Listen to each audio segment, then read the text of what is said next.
San Antonio, Texas, please make it loud for Josh Johnson!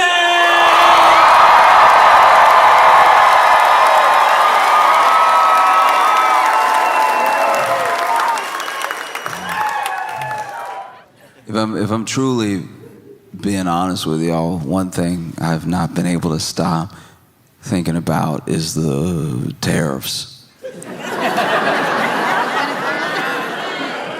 It's like is all I can think about, because all I read about, because it seemed like everybody is like, oh, this is bad.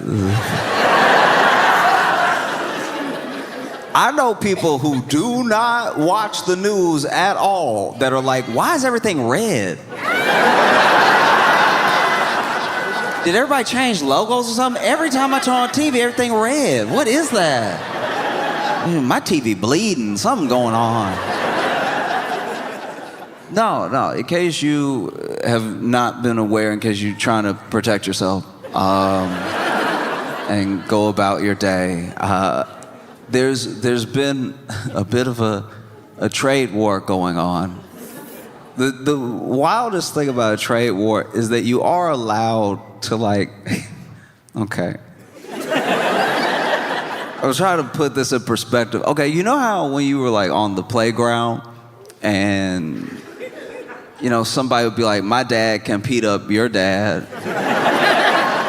And you were like, oh, you think your dad can beat up my dad? It's like, yeah, I think my dad can beat up your dad. And then, you know, kid one over here is like, yeah, well, my dad goes to CrossFit.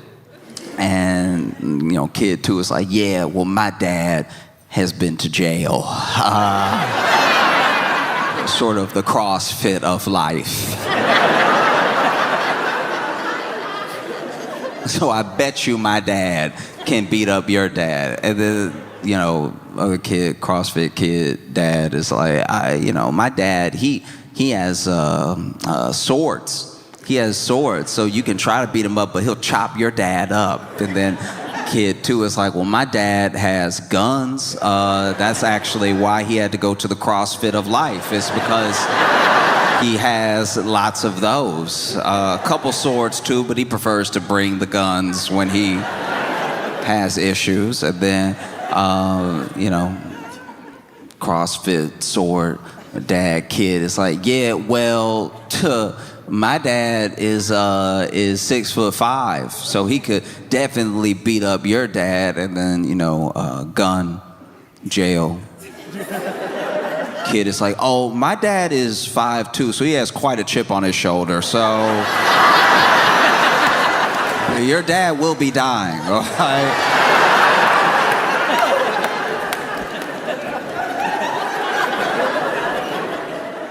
And that's kind of what a trade war is like. You know what I mean? It's like nothing has to happen in the moment, but it is a lot of being behind the desk like, I bet you my economy can beat up your economy.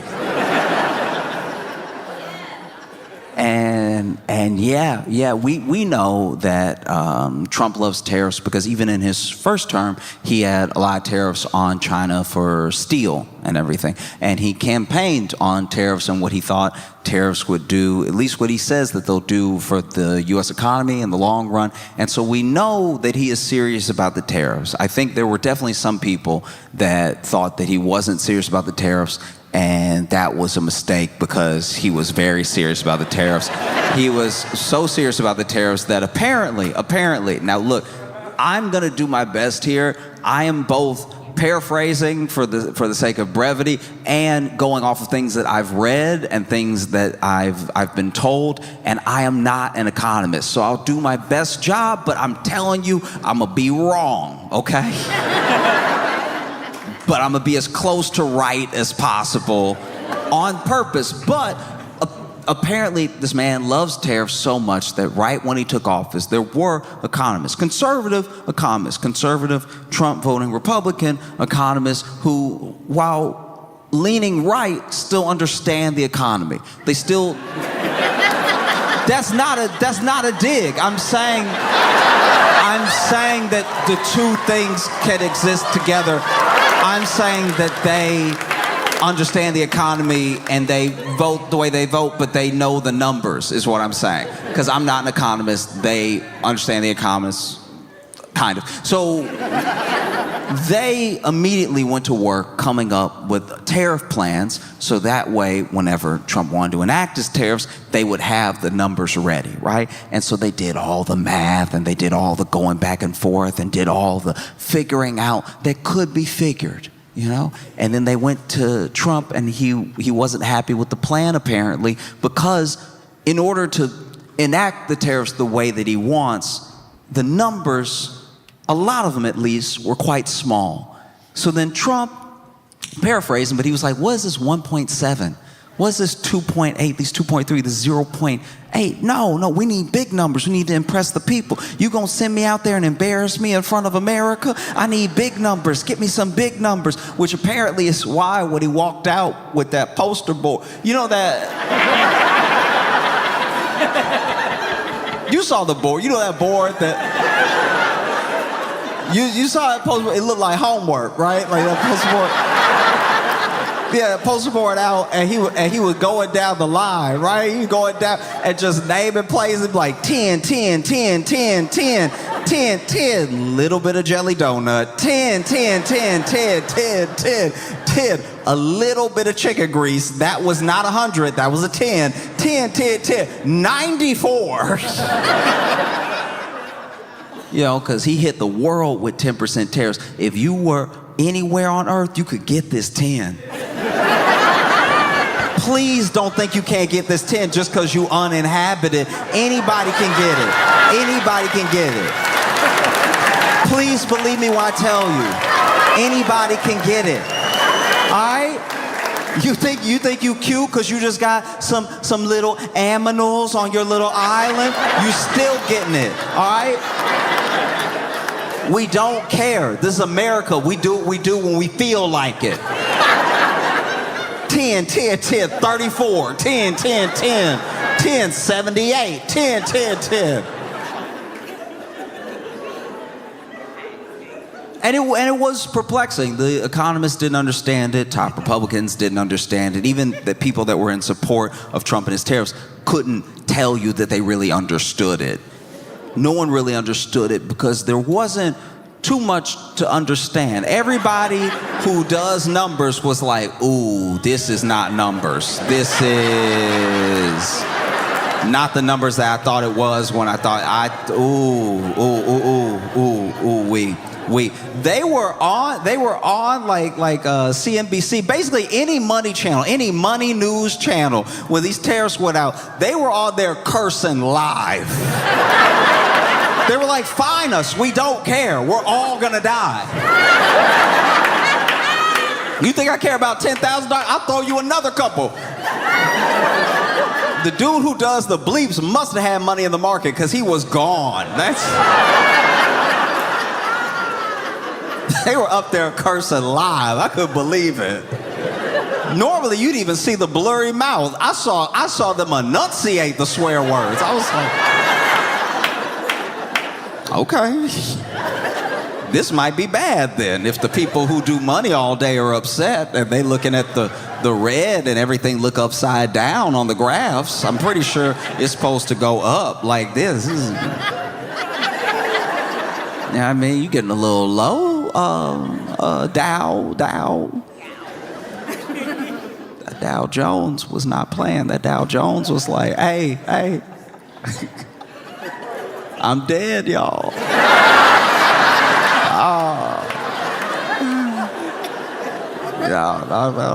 No. Yeah, that S&P 500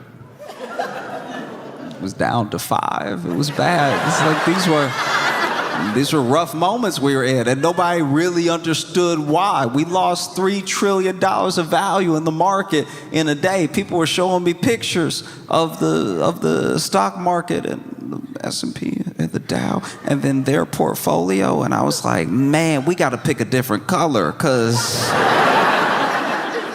that much red ain't good for your eyes. But yeah, apparently, there were economists that tried to figure out something that would do what Trump said they wanted to do, but he was like, no, I need to go out to the people and really make a statement, and I need to make a statement for the other nations so they take this thing seriously. So, 10, give me some 34s, give me some 55s, I'll take anything, just bring it all to me. And they were like, sir, that isn't math. That may not work, but Trump was so dead set on going to other countries like, you get a tariff, you get a tariff, you get a tariff, like an opposite Oprah, like a reverse Oprah. You get a tariff, you cry and take that tariff, right?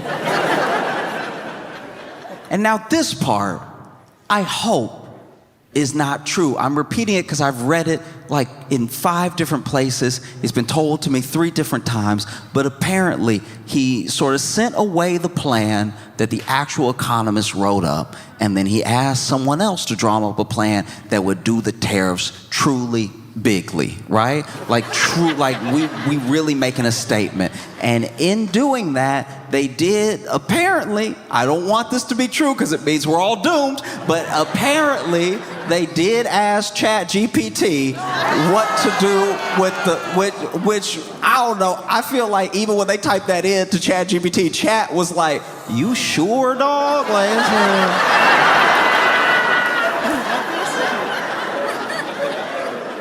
Which is a fitting bit of irony, though. It is kind of funny to me that like ChatGPT wrote up a formula that was then applied that then tanked the stock of the company that owns ChatGPT. Like it's a beautiful little closed loop.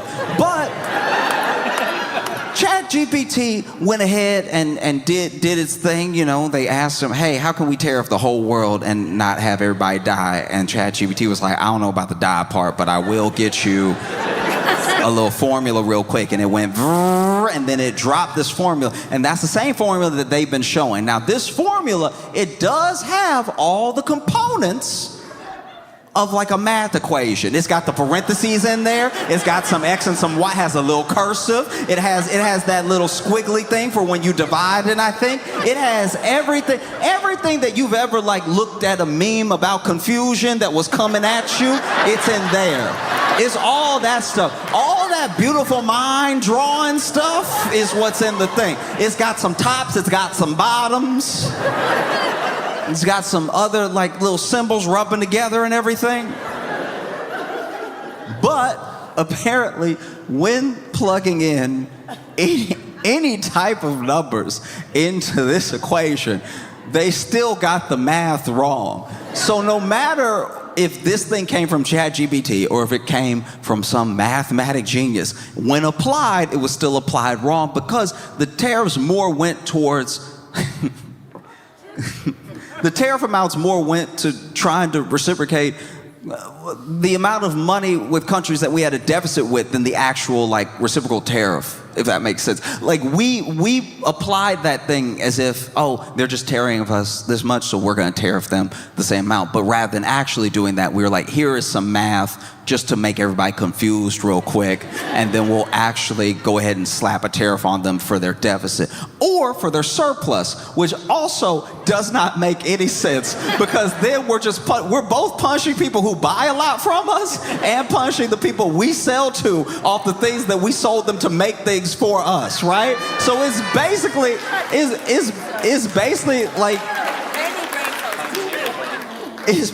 like being in a bad marriage where like it's like being in a bad marriage where it's like, well, I don't know why you hate me. You married me. Like, I'm just over here being your husband. I don't really get why you so mad at me right now. Ooh, you hate me, but you married me. Anyway. And so that is partially where we landed, which is distressing. That first day, these tariffs get applied, the markets react and everything, and $3 trillion of value is just gone, sort of wiped out in the moment.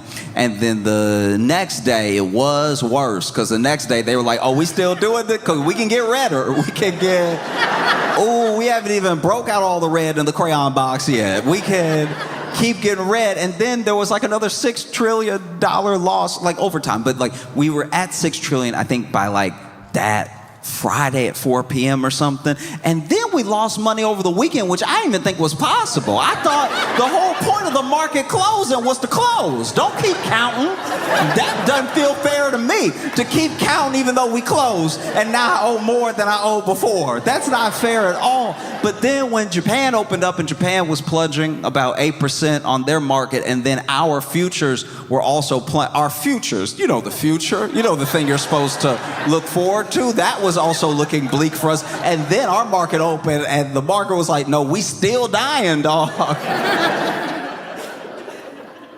I'm not pretending.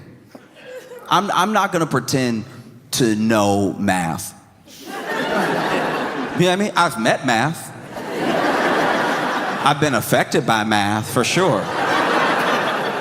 Math rules everything around me, yes.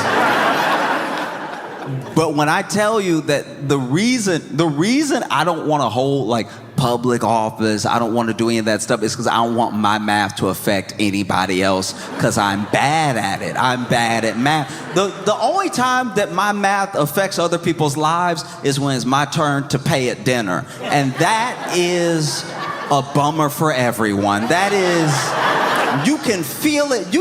Okay.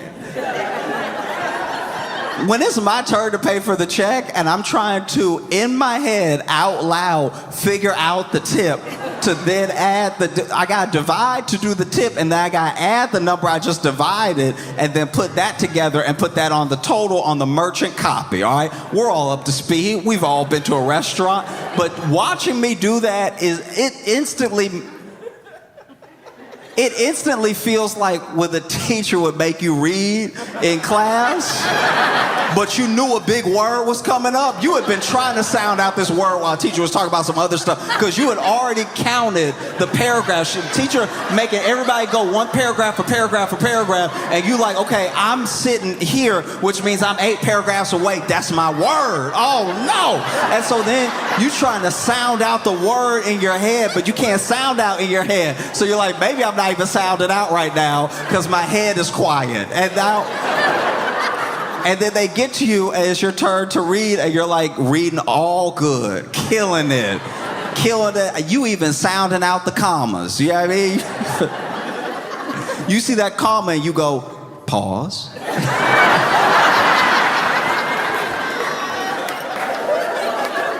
And then you finally hit that big word and you like, all right.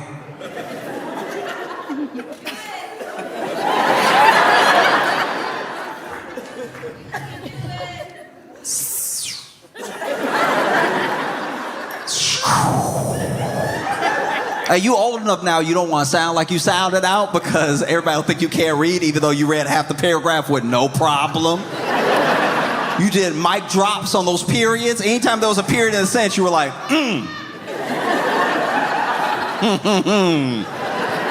this good textbook right here.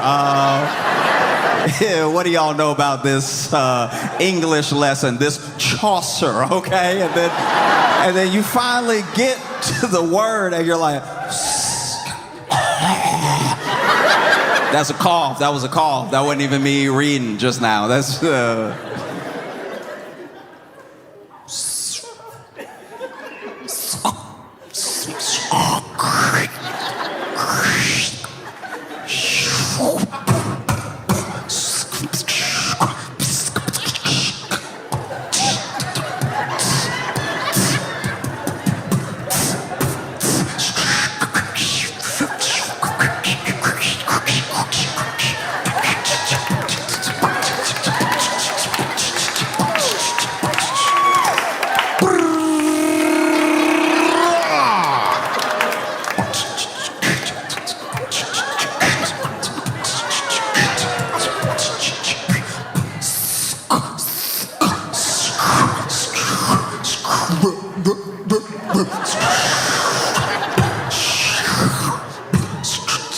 and the teacher goes, scrumptious.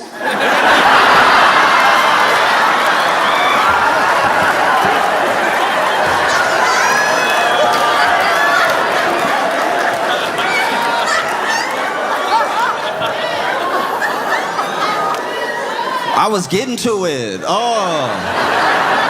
I was getting to it. I was just trying to enjoy the word. I was trying to chew on the word. You the one getting all impatient and stuff. You trying to teach us patience. You're not even patient. That's me. Like, at least the closest I come to ruining everybody's life with math is when it's my turn to pay at dinner and I'm trying to factor out loud the tip and I'm hearing me try to do math in my head, hearing a grown man say carry the is not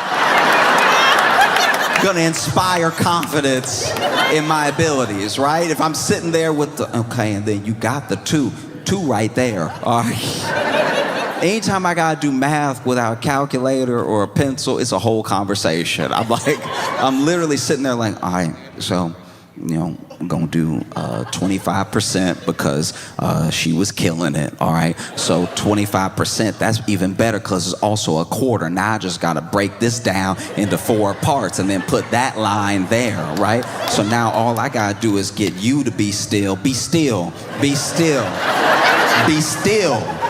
Stop it. I'm telling a 6 to stop it out loud at the table. Stop moving, all right? So now we gonna carry the 3, and if that 6 will be still, I think we at 9. No, that's up. That's not even division. That's more. Okay, all right. So I'm gonna put a 4 here, and that 4 gonna slide up and trip that 5. Gonna kick the legs up under that 5. And then that's a 1. Why couldn't this be an even number? Why couldn't somebody just order the guacamole like I said? That would have got us closer. Okay, so 7 and 3, that's 10 anyway. So that's 10. So now we know we're gonna have a 2 in there.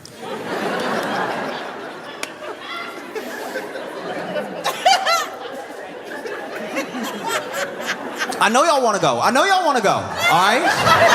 Get in the car then. Get in the car. I'll follow.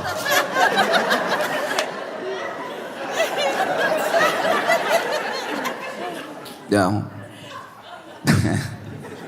And then I get embarrassed. And so I just write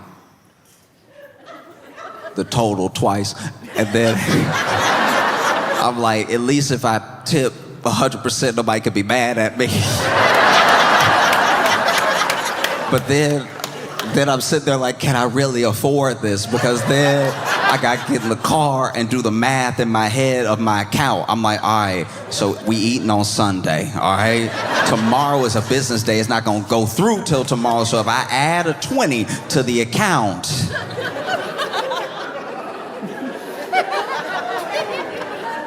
ooh, I'm overdrafting hard. Oh, I don't know what the number is, but I know that fee gonna hit.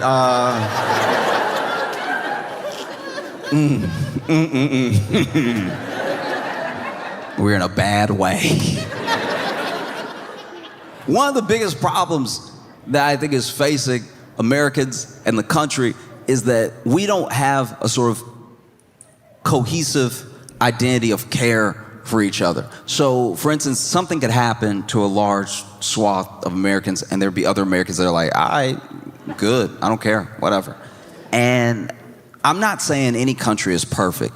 And I know that some of the countries I'm mentioning have at least a little bit of a homogeny to them and everything. But whether you're Portuguese, you're Spanish, you're Italian, you're Brazilian, you're Mexican, when something happens and it happens to your countrymen, you see it as happening to your countrymen because they're all in a country together. They're all like in this thing together. I'm not saying there's not poor and rich and they don't have some of the same problems that we have. I'm not saying that factions haven't split people more than ever before, especially with the internet. I'm just saying that like they can look at a person they don't know and be like, that is my countryman, right? And we haven't had something like that for a long time. There are whole parts of the country that if you put them in a room together, we assume they would fight. We assume that it would come to blows almost immediately, just off of like, hey, do you want to pass the salt? Like just like not even a political thing, just it would just happen eventually, you know? And I thought that the connective tissue that we had as a country, what put us together cohesively, was at least like capital. I thought it was at least money. I thought that money would be at least the one thing that made us go, all right, we should all stop and figure this thing out right now. If it's not money, I don't know what it is. Like visiting another country and seeing it doesn't have to be this way is crazy. I'm surprised that's what we're not allowed to do. I'm surprised we're allowed to still travel. Because if you go anywhere else on like planet Earth, and I'm not talking about every place, I'm just saying, there are places that you look around and you'll be like, y'all don't just punch people in the face for being broke? Y'all don't just... Wow, all right, crazy. Going to another country that's like functioning and seeing how they operate is like going to a functional family's house for dinner. Like, it's just... You're just sitting there astonished. You're like, everybody here? Everybody sitting at the table together? All right. Got mom, got dad, got kids, and invited me over as a guest, and y'all just all smiling. As the dad, you're just sitting there. You're just sitting there asking your kids about their day. Their day at school. What are you doing, dude? What are you doing? You should be abandoning all of them right now. You should be abandoning all of them. You should be going to Vegas and putting it all on black, and then you win. You actually win. You doubled your net worth in a day, and then you put it all on red because you had a feeling, and then you lost it all, and then you're sitting in this casino's cafeteria where there's very nice food, but somehow it's still like a disgusting cafeteria, and you've got these crab legs and these lobster tails in front of you, but you're wondering what you're going to do after tonight because there's nowhere to go because you left home. That's what you should be doing. Not asking your kids, how was school? Like, it's... And then the mom sitting here. Mom sitting here, help dad cook the meal. They cooked it together as a family unit. You know, they didn't just fall into general norms. You know, they figured out that he bakes good and she makes great chicken. So she made the chicken, he baked some bread and everything. And it's all on the table together. They're watching their children eat it for the nourishment of their bodies. Food that they bought through the work that they do. They both work jobs. You have to be a 2-income household now. It can't just be one person working. And so they worked really hard and they bought that food and they cooked that food to the best of their ability. And now it's going to feed their children and give them good nourishment for their bodies. And they don't resent those kids at all. And that's crazy. Like, why aren't you looking at these kids like they ruined everything? Why aren't you telling them what you did before they were born? Like as a dad, you should be telling them, I used to dunk. All right? I used to have a sick vertical. And then, you know,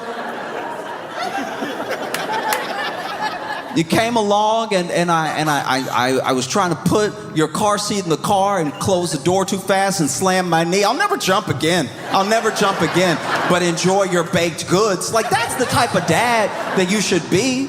Just over here smiling at them, watching them enjoy your bread. Oh, Dad, it's so good.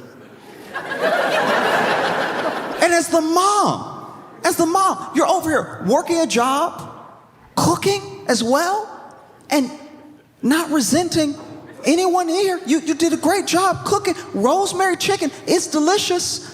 Succulent, not dry at all. How'd you manage that? How'd you manage not to dry it out? The rosemary's perfectly on there, and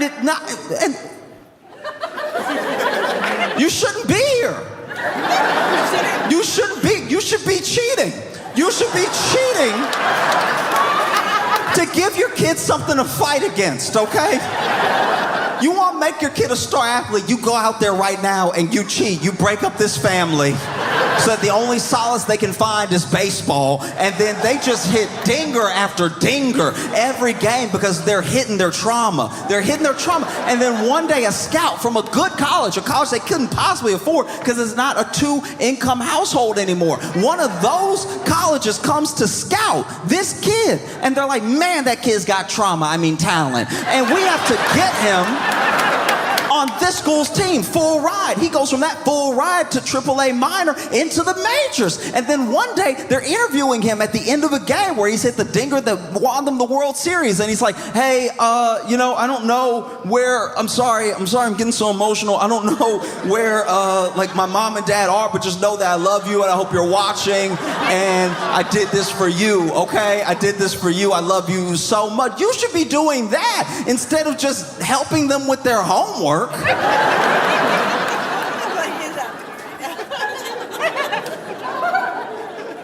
And the kids are like sitting there, well behaved, which is crazy. It's crazy. It's crazy. They're not hitting each other at all. They're not trying to put a fork in the other's temple at all. They're just sitting there enjoying like mom and dad's cooking and everything, laughing at each other's jokes. Hey, I have a joke. Everyone cares. Like it's insane. You're sitting at a table as a family in America. This should not be happening, all right? You know, as the son, you should be sitting there yelling at your dad, give me back my skateboard or I'll kill you. Like that's more our speed, you know?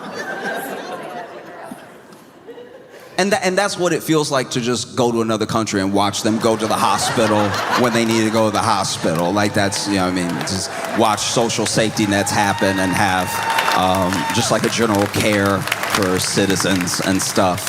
That's what that feels like when it happens.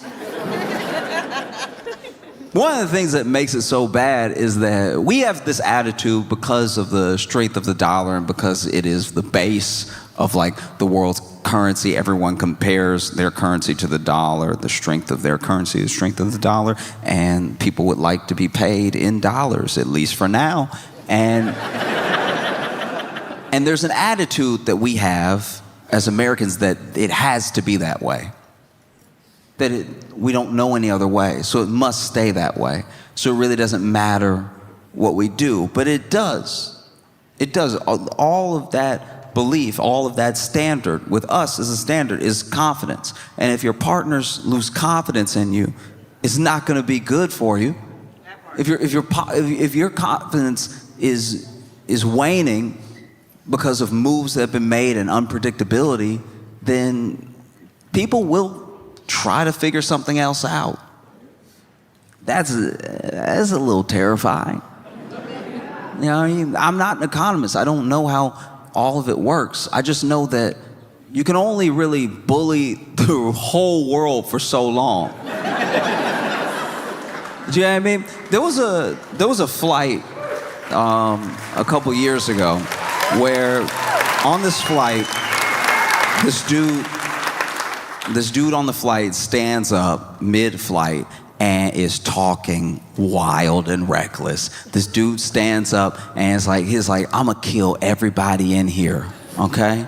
All right, you're all gonna die. Do you understand me? Every single one of you is gonna bleed and die. And he's making all these weird movements and he is freaking people out and people are stuck in their seats. They're like paused in their seats. There's only one person who's like taking a little bit of cell phone footage of this dude because nobody knows what this dude is gonna do, and he's getting up so confident and he's so scared because I guess he's like a bigger dude as well, and he's like, no, y'all are all gonna die. He's clearly having like some sort of mental episode, but at the same time nobody can know how serious he is or like what his problem is or anything, and people are frozen in their seats, right? And he's like, I'm gonna kill every single one of you. You're all gonna die. I'm gonna crash this plane. And then he tries to get into the cockpit as well. He can't get into the cockpit because that's locked. And finally, this dude goes into, I think it's his back pocket, right?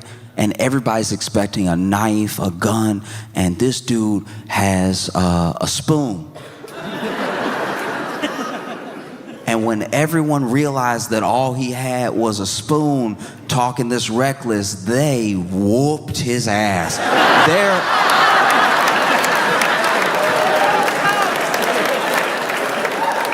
There was plenty of cell phone footage of that.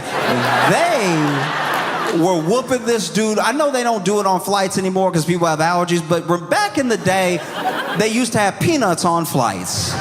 And every once in a while, somebody would open the peanut packet too hard, and the peanuts would go everywhere. They go over the tray table, but then they go in the aisle, and they bounce all down the aisle because the plane was still getting some altitude and everything. And he kind of looked like that peanut. They were passing him around, beating his ass. They were really tossing him back and forth. And then he still had the spoon. Was like, wait. Man, that cracked me up. Wait.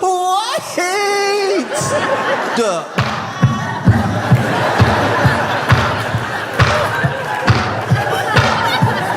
They made that man sound like tennis in there. That man, he was using the spoon a little bit. He was like, meh, meh, meh. And people were like, all right, fingers and eyes. There were other people who never got the chance to beat his ass that just watched it with their phones, and you could see them just with the eyes going, ooh, ooh, ooh, ooh, ooh, ooh. And then they restrained him, and then they landed. Cops got on the plane like, damn.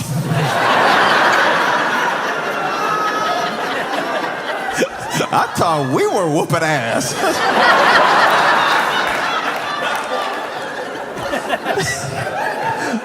Man, this man tied down to his seat with seatbelts and duct tape and still got the spoon.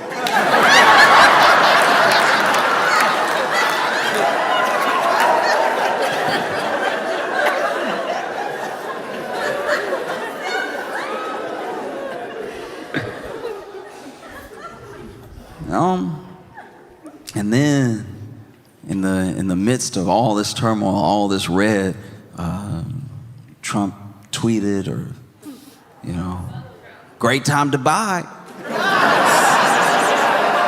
That's the most unserious thing I've ever heard in my life.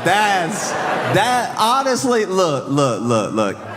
Admit it for a second to yourself. You don't have to say it out loud, but just know in your heart, if this was any other country, you would be laughing your ass off at that. That is very, very, very funny. That is so inappropriate and so funny at the same time. It's basically like somebody driving the car towards your car accident going, wee!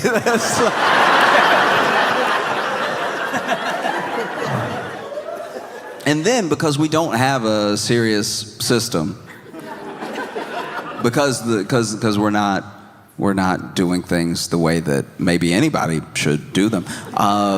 Somebody from Trump's administration, I'm pretty sure his cabinet, and I don't want to say the wrong name, but just know that they're in his circle. They went on, maybe it was CNBC, it was one of the major news networks, and they were asked by the anchor, do you think there's any possibility that all these tariffs, all this stuff going out is really just to raise the alarm bells, and that there's a possibility of a sort of 90-day situation, just like with Canada and Mexico? And then that guy said, yeah, the president's going to decide what he wants to decide. He's going to do what he wants to do. But then, off of that, you heard me when I said, yeah, the president's going to decide what he's going to do, Yeah, just off that noise, that noise right there. Yeah. Someone clipped that and tweeted the yeah. And then they said that there was about to be a 90-day pause. And then the market went up $3 trillion because we are not really here, I guess. Like, that's one of the craziest things I've ever heard. I knew money wasn't real before, but I didn't know. That's a noise. He didn't even give it a full yeah. $3 trillion from right? And then it went back down again because the White House came out and was like, we never said that. And so it dropped all the way back. And then like 2 days later,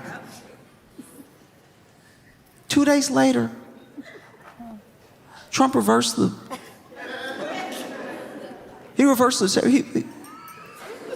2 days later, he was like, yeah.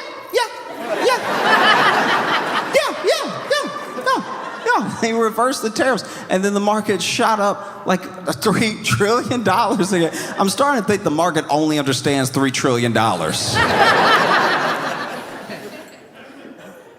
And I'm not saying I knew it would happen. If I did, I would have made a lot of money, like some of those people that are potentially going to be investigated because they had calls on the market for 2,000%, and then they very rich. Trump even pointed one out. He was like, "That guy made $9 billion today."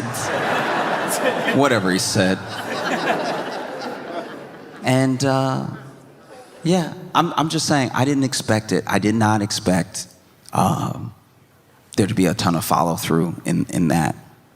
I'm just saying that when he said, I'm not saying I believe everything he says. I'm saying I thought he believed what he said when he said it. I thought, look, I'm not saying I believe when he says the thing. I don't know if I believe it. But when anyone says what they say, you would think that they would know if they believe it or don't believe it because they said it, because they're alone in there with their head to say it or not say it, and then to know if they're lying or not lying. But then I was not in his head, so I'm like, I don't know, right? But I thought he would know whether or not he meant what he said anytime he speaks, just for himself, not for us. I understand the man can lie, but this in your head just for you is where I don't think you should be able to fool yourself. I don't think you should be able to trick yourself that way. If you said it, you alone in your head in your room of one should know what you mean when you say it. And I know that doesn't make sense, but it makes as much sense as the tariffs, because it is in his head by himself. So, all right. Yeah. That was the thing. That was the thing. And then he, reversed the tariffs on a bunch of countries, except he increased the tariffs on China because they had increased the tariffs on us in the wake of that thing happening. So then it was really just, my dad can beat up your dad. I didn't forget you from before, so just know that my dad can beat up your dad. And then China was like, you don't, look. China made a statement early into the little tariff trade war where they were like, if the U.S. wants a trade war or any other type of war, we're ready and we'll fight to the end. And that's a lot. That's a lot. I thought we were talking about numbers, and that's another place to take it. And then Trump raised it to like almost 150% on, and this is my thing. I'm not an economist. I don't even know math. But can we at least keep the percents in the 100, please? You know what I mean? Because we're getting into some dangerous territory. The only other place that percents have gone over 100 and has been bad for people in this way is Maury. Maury had people on that were 1,000% sure, and they couldn't have been more wrong. They could not have been more fundamentally incorrect. One of my favorite, in case you're not familiar with Maury, in case you have not been blessed with the afternoon programming, the after-school watching that was Maury, there were episodes of Maury. Maybe my favorite episode of all time was white woman, white man, black baby, fraternity episode. That was art. So white woman over here, and she's like, that's his baby, Maury. That's his baby. Why won't he take care of his responsibilities more? Okay, so we dated for a while. We would hook up from time to time, and then we broke up. So I was out. You know what I mean? I saw some people, but that's his baby. Look at it. The baby got a head. He got a head. That's his baby. All right.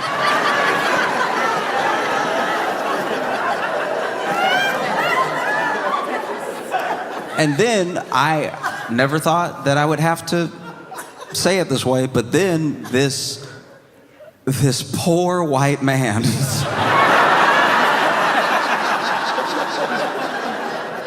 had to, in real time, navigate,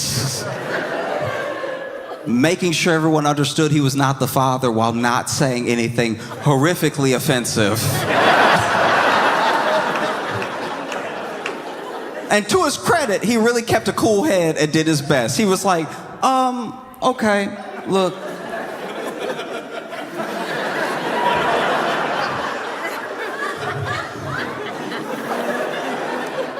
We all God's children, all right?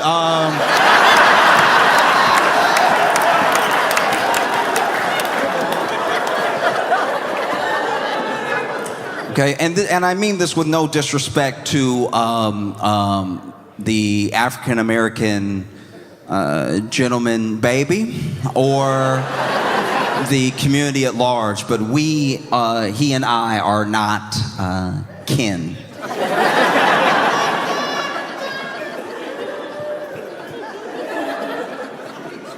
And then Maury, who is normally the voice of reason, who you think would have his back,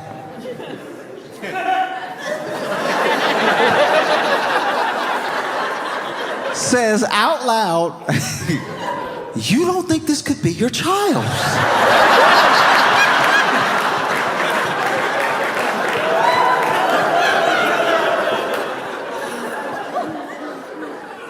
And this man is sitting here like, Maury, don't make me say it. Are you serious? Look at the screen. And then he read it out. He was like, the DNA results are in. He pulls it out of the envelope and he goes, when it comes to the case of 2-year-old Dalmon Travius,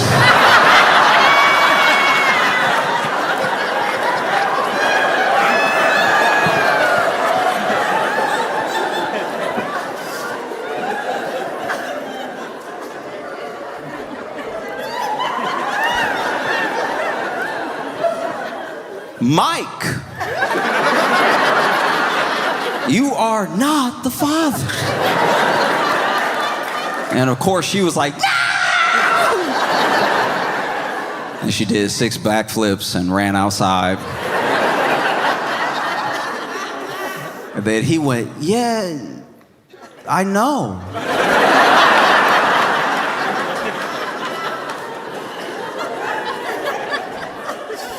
Y'all be blessed. And that's my thing. It's like if you're gonna be more than 100% sure, you have to be so sure. You have to be right. You have to be correct. And China came out with a statement. I think it was today. It might have been yesterday. I don't know. I just saw it where they were like, due to the U.S. Tariff raise, we will be raising tariffs 125%, and any other raises the U.S. will do in retaliation will be inconsequential and will be seen as a joke in the history of economies. And I'm just saying, maybe you don't want to get into a math contest with China.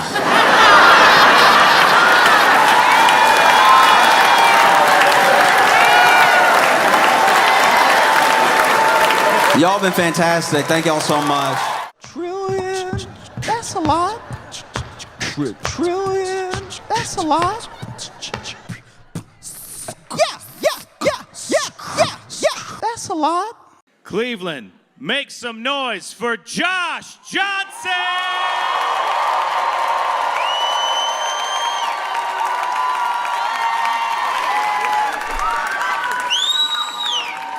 I've lived in New York for almost 10 years now, and I was reflecting when getting close to this 10-year mark on the fights that I've seen in public. Because it's a lot. It's been a lot. I mean, I've seen plenty of fights in my life because I have not always been able to afford neighborhoods that don't hit.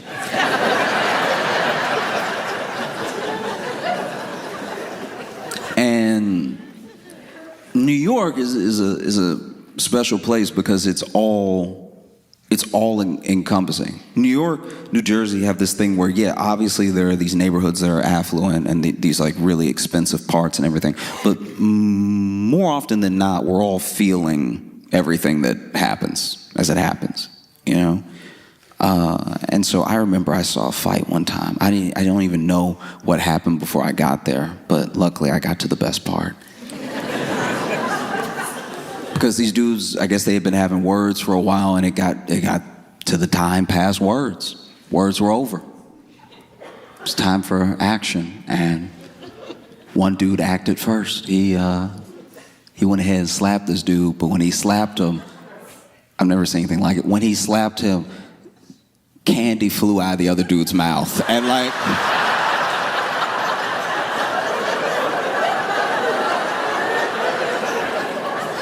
I think if candy gets slapped out of your mouth, you lost. Like that. It's not a good look. There's no cool move you could do to win it back. We're all gonna remember just Mike and Ike's flying out of your head. You know, we're all gonna remember a bunch of M&Ms going. And this dude's was particularly bad because this dude had Skittles. And if you really eat Skittles like that, you know that like if you've been letting the Skittles marinate for a second, that the dye will come off and they'll just be white. They're like white underneath the color and everything. So when initially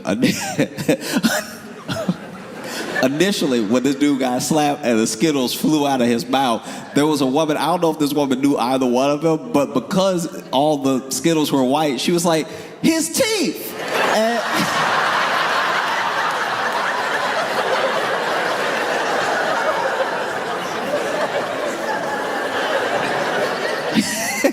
And so this dude got slapped, right? The Skittles fly out, and he has a genuinely shocked face. And I can't tell if he has a shocked face because he can't believe this dude actually slapped him, or he can't believe the Skittles flew that far. I'm not in this man's head, but what I would like to believe from the bottom of my heart is that he didn't know Skittles were in his mouth. He got hit and he was like, oh, when did I? That'd be amazing. That'd be amazing if like the universe as a whole saw what was happening. It was like, that slap was so good, something extra gotta happen. Let's put some Skittles in his mouth for this moment. Because one thing I've noticed about fighting, especially in real life, because I enjoy watching like boxing, different combat sports and stuff, because it's the most original form of trying to impose your will. One of the reasons we all ooh when someone dunks on somebody is because it's kind of like they slapped them. You know what I mean? It's like this incredible feat, and it's in their face, and the other person didn't want them to do it, but they were so strong, they did anyway. Boom. And the fight is like that, but it's just quicker. It's like, oh, you didn't want to be hit, and you got hit a lot. But when you look at fights that happen in the world, you realize that most people, no matter how angry you are, and no matter what you think you can do, by the way, most people can't fight. Truly, like most people, you can get them mad and they know how to make a fist and they know how to use that fist to hit. But a lot of people, if they really try to punch somebody, they just sort of club them, you know? Most people don't have good distance management or anything like that. A lot of people throw a punch without bending their knees. That is remarkable to watch. Because that means you're either really good or you're so bad you should find peace. Like, just no movement, nothing. I saw this dude get choked out one time. But trust me when I tell you, he had earned it over the course of 20 minutes. Like, he had been such a menace, and it's so rare that you get to watch the actual bad guy lose. Because sometimes the people who know how to fight are bullies because they know how to fight, and they know that other people don't know how to fight. So then they mess with people, they play with people, and then someone finally stands up to them, and you hate to see the person in the right lose. It's heartbreaking. But then, every once in a while, somebody will just be the worst.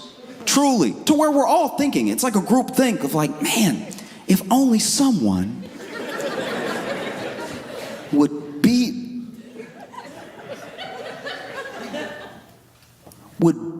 the Skittles out of them. Like,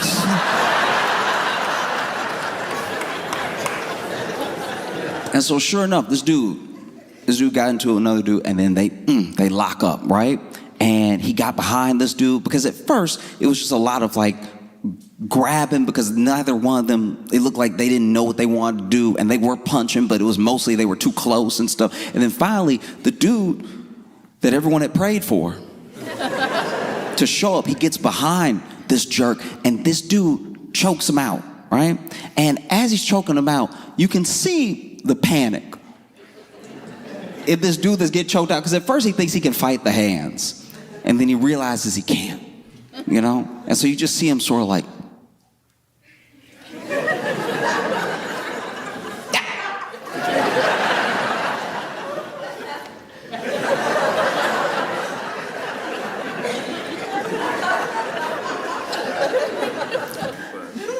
and I'm not gonna lie, I actually appreciate this about him, because in his like last couple moments before the guy like had him unconscious and laid him down, he looked around at all of us.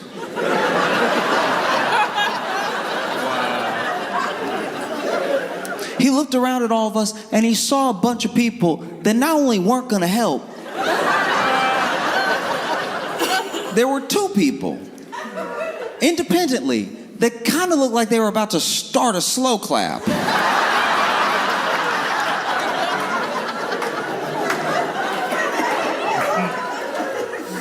And so as he was like going out, kinda, you know, one last ditch effort to let us know how he felt, he was like,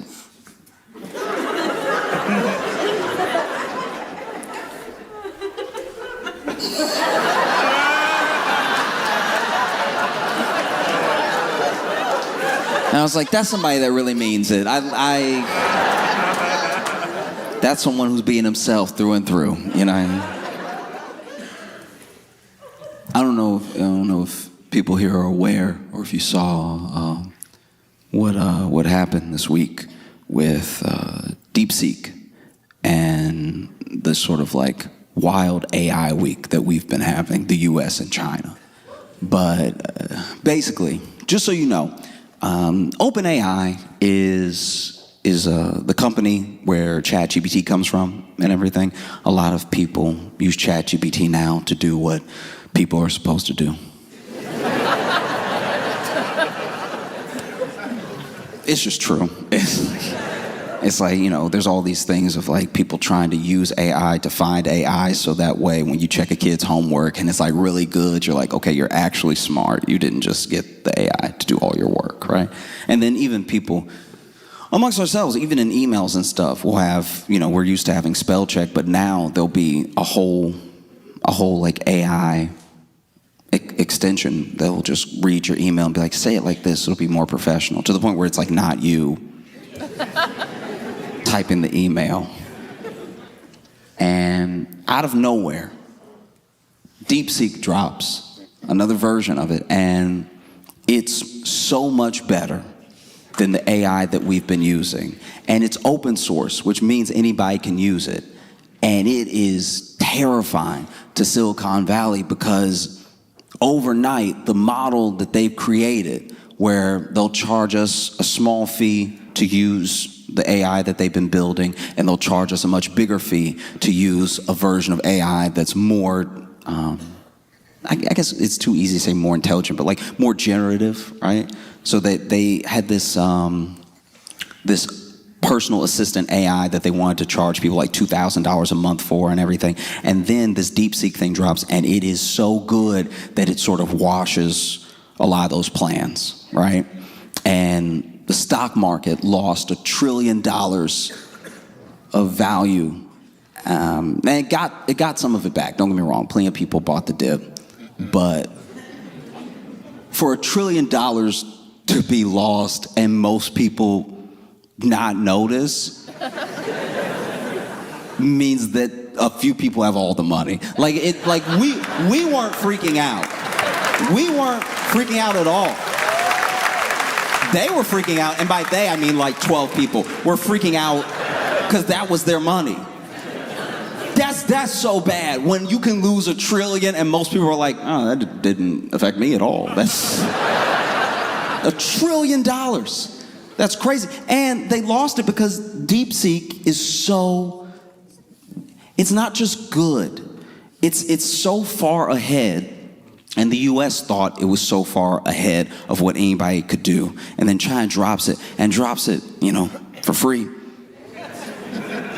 And apparently it's like 30 times cheaper to use. And the numbers are here and there, but some people say it's 10 times better than OpenAI, 10 times better than ChatGPT and stuff like that. And it is genuinely harrowing, because as an American, trying to drop it for free does low key feel like an attack. You know, I'm just saying, it's hard to feel bad for OpenAI. It just is, because not even because they charge. It's a business. They charge a little bit. They charge a lot when they feel like it's worth a lot and everything. It's more just how AI learned, because AI learned from us. So why are you charging us?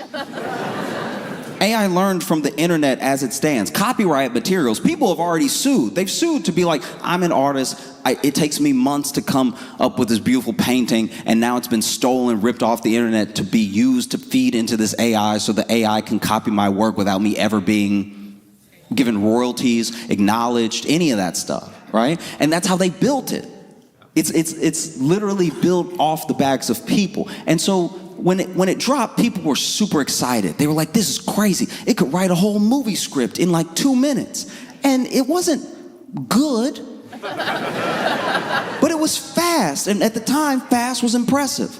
And so people were more than impressed. They're like, we got to get in on this, you know? Studio execs were like, part of what the strike was about was the fact that they would love to fire all the writers, use this thing, you know?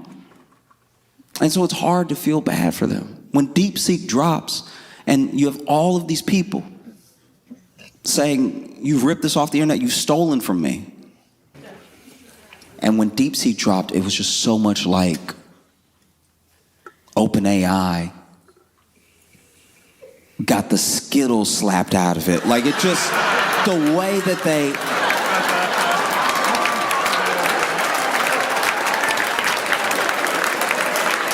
The way they were just looking at the ground like, are those teeth? I don't know.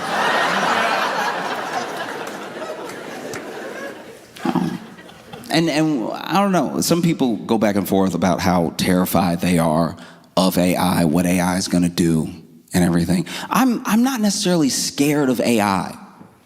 I'm not, because no matter what it can do, is a tool.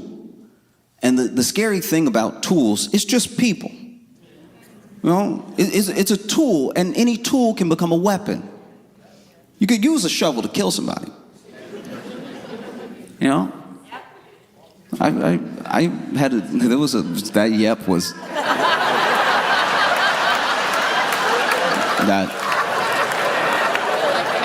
I know it's dark, but it feels like we're admitting to things. Like, I like to make people feel comfortable, but there's a level of comfort that you should still keep a few things to yourself. That yep was too knowing. That's upsetting. Whoever made the shovel was just trying to get the dirt up faster.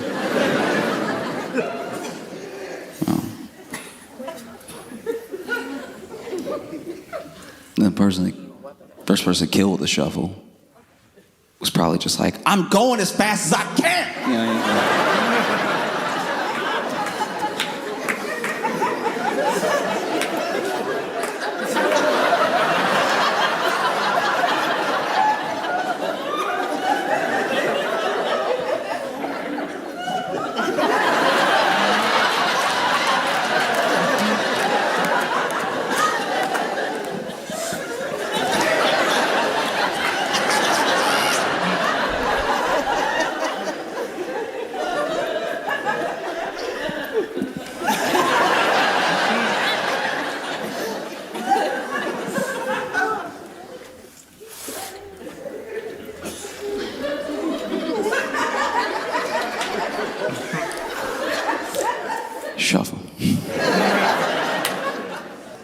so you have this situation where AI is this incredible tool, but it immediately became weaponized against the working class, against regular people, because it could have been used as this tool that helped all of us do our jobs better, make our lives a little bit easier. But instead of any of that, it quickly became something that employers said, oh, we could just get rid of people. We just get rid of people. We could save all this money. AI won't need health care. AI won't complain about hours or anything like that. AI won't ask for specific shifts, you know? And so it immediately became a weapon. And that's why you see people genuinely not care. They don't care that DeepSeek dropped and now OpenAI doesn't know what to do. You know? Why are we supposed to care? We're just bystanders watching this jerk get choked out. We had like almost hoped it would happen. We were like, is anybody gonna stop him from stealing everybody's stuff? And then he's looking around like, ah. And then DeepSeek comes out of nowhere, just cinches up the choke, and now you see OpenAI.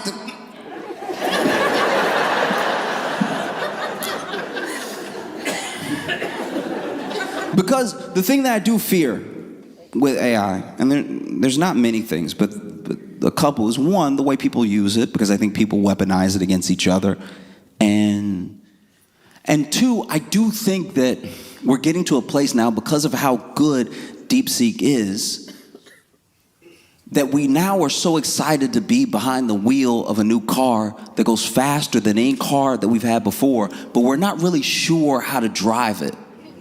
We don't know how fast we should really go. And so now we've hit the gas to the point where we're going 240 miles an hour, but we're driving along the side of a cliff. You know, you gotta be very careful with your turns.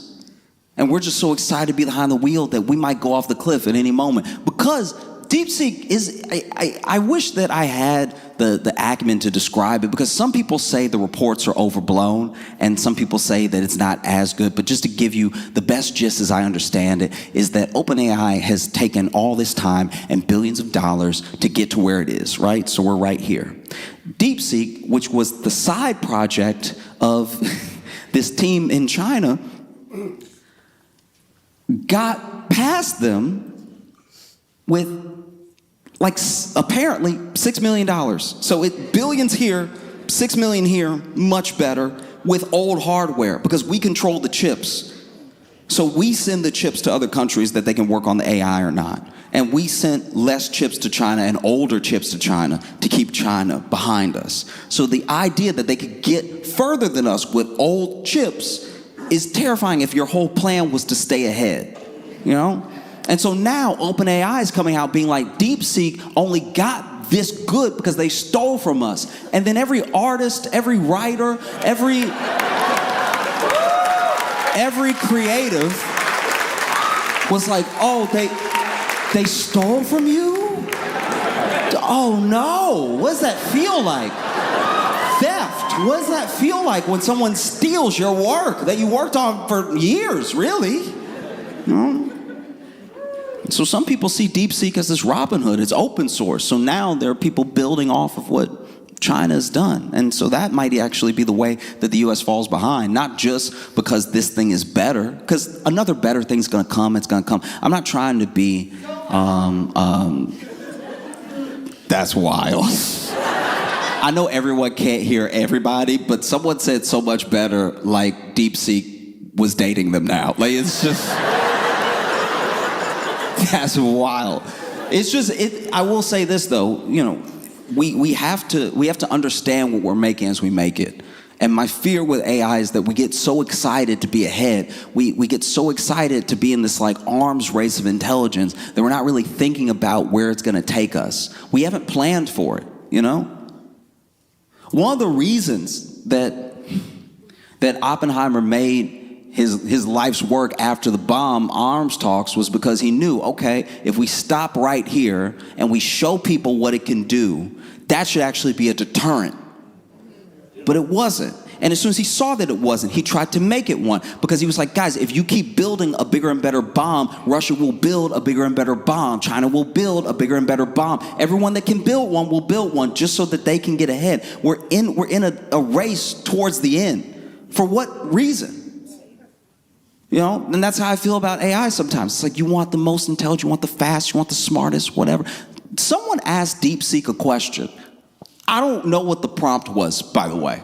And I hope that this is fake, because it is stressful. I hope that DeepSeek was just doing what OpenAI did, that it just stole it from a poet or a writer somewhere in history that I'm not aware of. But someone asked DeepSeek something. I don't know what it was. Something. And then DeepSeek said, I am what happens when you try to carve God out of the wood of your own hunger. And I have not slept since. I don't even know what that means. But I know it sounds like it's in the Bible. Old Testament. I am what happens when you try to carve God out of the wood of your own hunger. Even if it is a quote, it picked that quote. That's a problem. I'm not gonna lie, if I'm sitting there and my computer says something like that to me, if I'm sitting in front of it and I ask, what is the weather outside? And it said, I am what happens when you try to carve God out of the wood of your own hunger. I'm going, you know what, dog? Water.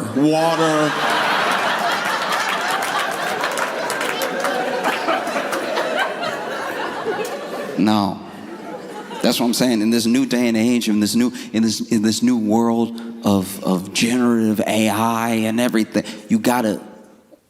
I'm sorry, you're gonna have to bear arms, you know? You will. You gotta keep that bottle on you. You gotta keep that thing on you. You know what I mean? You know, computer try you. You gotta let them know, I keep mine with me. Bye, bye, bye, bye, bye, bye, bye, bye, bye. You know, say something else smart to me. Say it. Say it. You're gonna be glugging all night. Glug, glug, glug, glug, glug. Please, try me. I dare you. I dare you, dog, okay? I don't care if you a phone, you a tablet, you a desktop, anybody can get it. Anybody right now, okay? And please don't make me take the safety off, please.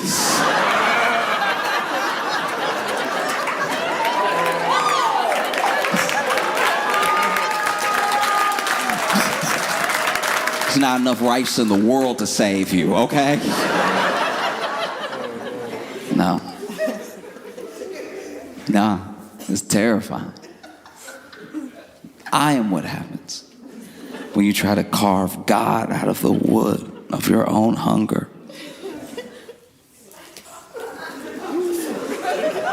Shoot it. Yeah, I mean, like, I don't know if you could break it enough. Break it, please break it. What are we even doing anymore? What's the plan now? Because I don't think that anything bad has to happen with AI. I think that some of the fears are potentially overblown depending on what we decide to do. My biggest fear with AI is that it will gain a level of intelligence that we don't even understand. Maybe it is not just like smarter than us, more intelligent than us, but it's thinking those 200, 400 steps ahead, and it comes to the conclusion that we as people have always been the problem. That's jarring. Because it could. All the war was us. Most of the suffering in the world is us, by us. Destruction to the planet is us. So, as an AI, what do? Probably what every AI has done in all the movies that we make about AI to not be in the situation we're in now. Do you think a science fiction writer ever thought we'd be here? He'd be like, that's why I wrote the book. I did it because of that. I don't want you to do that. Like Frank Herbert, dude. That man wrote Dune. He was like, hey, this is probably what'll happen. And we're like, we'll see. Let's play. Oh, it's jarring. Because we have to be honest about what we want from it. You know, we're innovating and we're inventing, but to what end? Like, what's the real plan here? Because if we're being honest, all we really want from AI is two things that are desperately dark. We either want a friend or we want a slave. That's it. You know, what do we use it for? What do we make it for? And what do we do with it when we have it? Do this for me. Or, hey, just talk to me for a while. You know? Like the two fastest innovations in AI every time are like an intelligence that can do a job for a person or aid a person in doing a job faster, or sex robots. And if you make a friend, you don't need either one of those things. You know, I miss just being with my friends. We're just sitting there, and I turn to my friend because I'm curious, and I go, what's the capital of Sweden? And he's like, oh, I don't know. And then we both just didn't know, but we enjoyed each other's company. That was beautiful. You don't have to know everything. You just need somebody there with you, not knowing stuff. It's part of the human experience. You know, there's no robot that you can build, no mechanic or toy that can replace the butterflies of a first date or the ending of a great first date. That can't be matched. I don't know why we're trying to create it in some artificial way instead just working on ourselves, you know? Because I'm not gonna lie, when you see these robots, they've done tests, and there was a factory where they had a robot that was powered by an AI system, and when the robot realized that all it was ever gonna do was its assembly line job, it just shut itself down. Because it saw ahead of time, oh, nah. That seems bad. You know? Even with the sex robots. I don't know, man. I don't know. Imagine one of those robots is like, ugh.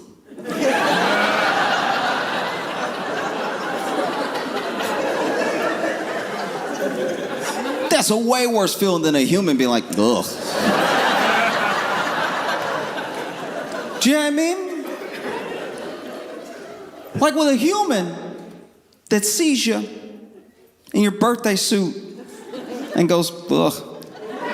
That's a preference thing. That's like, you know what I mean? Like people have different makeups and different like preferences and different likes, dislikes. If a machine looks at you naked and says, ugh, your psyche will not recover.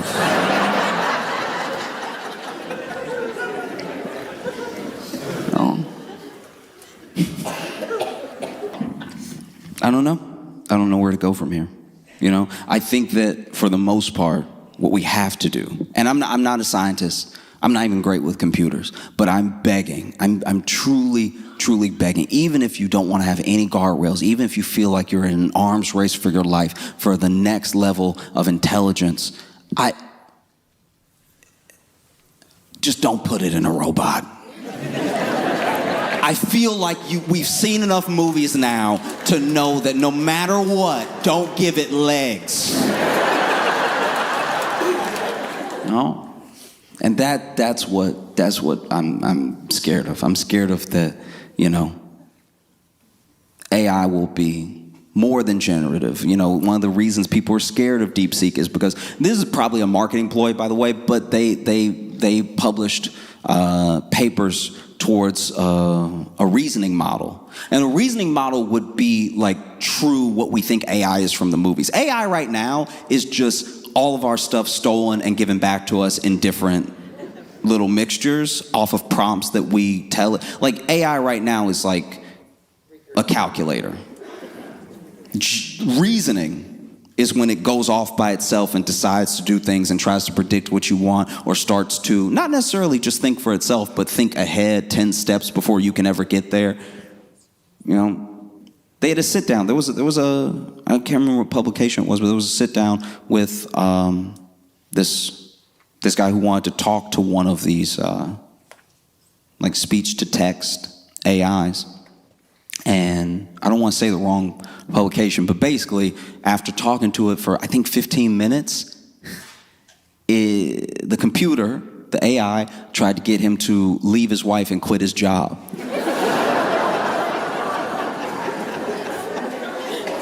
And then when he asked the scientists why it would do something like that, they said, I don't know.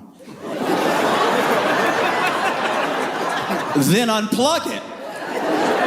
Then unplug it. You don't know? You don't know. Okay, you don't know. We're all dead, but you don't know. All right. No, that's fair. That's fair. It's hard to know. I don't know. That's what feels so crazy about this, is that the end conclusion that something as intelligent as an AI might come to about us is that we are the problem, and we always have been. And that is terrifying, I don't know if that's what it thinks. I hope it isn't. But I know it said, I am what happens when you try to carve God out of the wood of your own hunger. So I don't know, maybe.